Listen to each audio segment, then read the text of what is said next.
PS1 گام سے ہوں، درجہ ششم کے بچوں کو اردو پڑھا رہی ہوں۔ پیارے بچوں، آج کا ہمارا عنوان ہے نیک عادات۔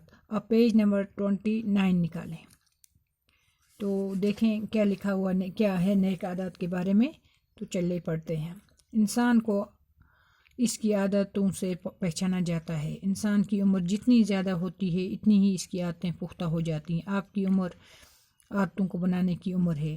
آج جو عادت آپ میں پڑ جائے گی وہ ساری زندگی آپ کے ساتھ رہے گی۔ غرض یہ کہ انسان کو اپنی عادتوں، کس انسان کی کیا عادت ہے انہی عادتوں سے پہچانا جاتا ہے۔ اچھی عادت ہو تو عمر جتنی انسان کی عمر زیادہ بڑھتی ہے اس کی عادتیں اتنی پختہ ہو جاتی ہیں۔ بچپن میں جو عادت ہوتی ہے وہ بھول جاتی ہے۔ جتنا انسان بڑا ہوتا ہے وہ عادتیں اس کے ساتھ بڑی ہوتی ہیں۔ آج جو عادت آپ میں پڑ جائے گی وہ ساری زندگی آپ کے ساتھ رہے گی۔ اچھی عادتوں سے فائدے ہوتے ہیں اور بری عادتوں سے نقصان۔ یہ تو ظاہر سی بات ہے، اچھی عادتوں سے ہمیں فائدہ ہی ہوگا، بری عادتوں سے نقصان۔ یہ فائدے اور نقصانات صرف انسان تک محدود نہیں رہتے بلکہ اوروں پر بھی اس کا اثر پڑتا ہے۔ بولتے ایک انسان، مطلب میری کوئی بری عادت ہوگی مجھ تک ہی نہیں رہے گی، اس کے اثر میرے گھر پہ، میری کلاس میں بھی پڑے گا۔ اگر پوری کلاس میں 2 بچے وقت کے پابند نہیں،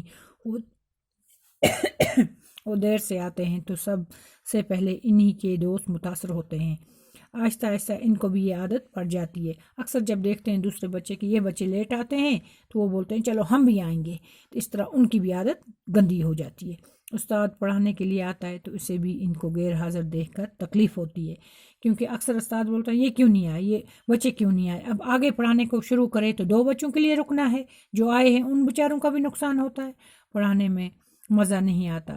پڑھائی شروع کرنے کے بعد جب وہ آ جاتے ہیں تو استاد کو کچھ باتیں دہرانی پڑتی ہیں جو کہ استاد نے شروع کیا ہو، چیپٹر کہاں سے شروع ہو، تو وہ بچے جب آئے استاد نے یہ باتیں پھر نئی طرح سے دہرانی ہیں، جس سے اور بچوں کا بھی وقت ضائع ہوتا ہے۔ یعنی کہ وہ 2 لفظ یا 2 لائنیں آگے پڑھتے ہیں تو موڑ کے ان کو پیچھے نئی طرح پڑھنا پڑتا ہے۔ غرض یہ کہ ان کی اس عادت سے سب پہ اثر پڑتا ہے، پوری کلاس پہ۔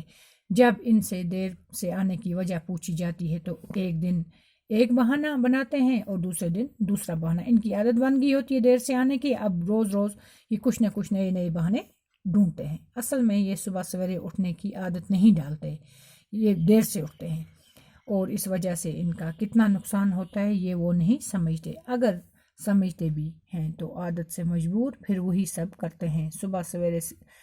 صبح دیر سے اٹھنے کی وجہ سے بچے اسکول دیر سے پہنچتے ہیں۔ جو صبح دیر سے اٹھے گا اکثر اس کو نماز میں دیر ہو جائے گی، ناشتے میں دیر ہو جائے گی، تو وہ اسکول بھی دیر سے پہنچے گا، اسکول کا کام ٹھیک سے نہیں کر پاتے، کلاس میں استاد کے سوالوں کا جواب نہیں دے پاتے، اپنی غلطی کو چھپانے کے لیے بہانے بنانا پڑتے ہیں۔ اس طرح انہیں دھیرے دھیرے جھوٹ بولنے کی بھی عادت پڑ جاتی ہے۔ جھوٹ بولنا کتنا بڑا گناہ ہے وہ آپ جانتے ہی ہیں، کیونکہ یہ اکثر بولتے ہیں آج مجھے کس وجہ سے دیر ہوگی، کس وجہ سے، اس لیے ان کو ایک جھوٹ کے ساتھ 10 جھوٹ بولنے پڑتے ہیں۔ دیر سے جاگنے کی بری عادت کی وجہ سے بچے اپنی صفائی کی طرف بھی پورا دھیان نہیں دے پاتے۔ آپ نے دیکھا ہوگا کہ کچھ بچے دوڑتے ہوئے، اپنی قمیض کے بٹن بند کرتے ہوئے اور جوتوں کے تسمے تو اسکول پہنچ کر بند کرتے ہیں۔ اصل میں دیر سے جاگنے کی وجہ سے انہیں اتنا وقت ہی نہیں ملتا کہ سلیقے سے اپنا لباس درست کریں۔ ایسے بچے تو اپنی ماں باپ کے لیے بھی تکلیف کا سامان پیدا کرتے ہیں۔ اگر ان سے دیر سے جاگنے کی خراب عادت چھوٹ جائے، یعنی وہ صبح جلدی جاگنے کی عادت ڈالیں، تو ان کی ماں کو تکلیف نہ تو ان کی ماں کو تکلیف ہوگی اور نہ ان کا لباس بے ترتیب رہے گا۔ اتنا ہی نہیں، وہ صفائی پر بھی دھیان دے پائیں گے اور ان کے دوستوں کا وقت بھی ضائع نہیں ہوگا۔ استاد کلاس میں آ کے خوش ہوگا اور وہ خود بھی روز جھوٹ بولنے سے بچ جائیں گے۔ یعنی کہ یہ اگر اپنی عادت بدلا دیں، ان کو اپنے آپ میں بدلاؤ لانا ہے، یہ اگر اپنی عادت بدلا دیں، یہ صبح سویرے اٹھیں، ان کی ہر چیز صحیح ڈھنگ سے ہوگی، ان کے لباس میں بھی صحیح ترتیب ہوگی، ان کے کھانے پینے میں بھی ہوگی، ان کے ٹائم میں بھی ہوگی۔ وقت پر کام کرنا بھی ایک اچھی عادت ہے۔ داناؤں کا قول ہے آج کا کام کل پر مت چھوڑو۔ جو بچے یہ سوچ کر شام کو زیادہ دیر تک کھیلتے ہیں کہ اسکول کا کام کل کریں گے، ان کا کام کبھی پورا نہیں ہوتا۔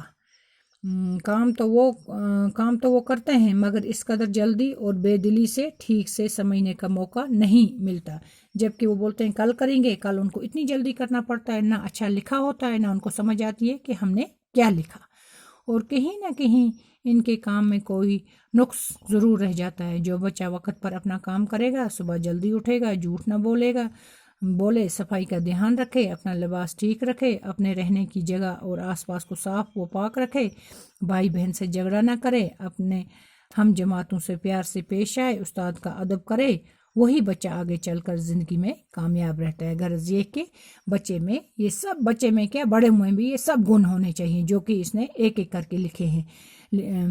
اپنا صبح جلدی سے اٹھے، جھوٹ نہ بولے، صفائی کا دھیان رکھے، اپنے لباس ٹھیک رکھے، اپنے بہن بھائیوں سے جھگڑا نہ کرے، ارد گرد کی جگہ صاف رکھے اور پاک، اپنے ہم جماعتوں سے پیار سے پیش آئے، استاد کا ادب کرے، وہی بچہ آگے چل کر زندگی میں بہت بڑا مقام حاصل کرتا ہے، کامیاب ہوتا ہے۔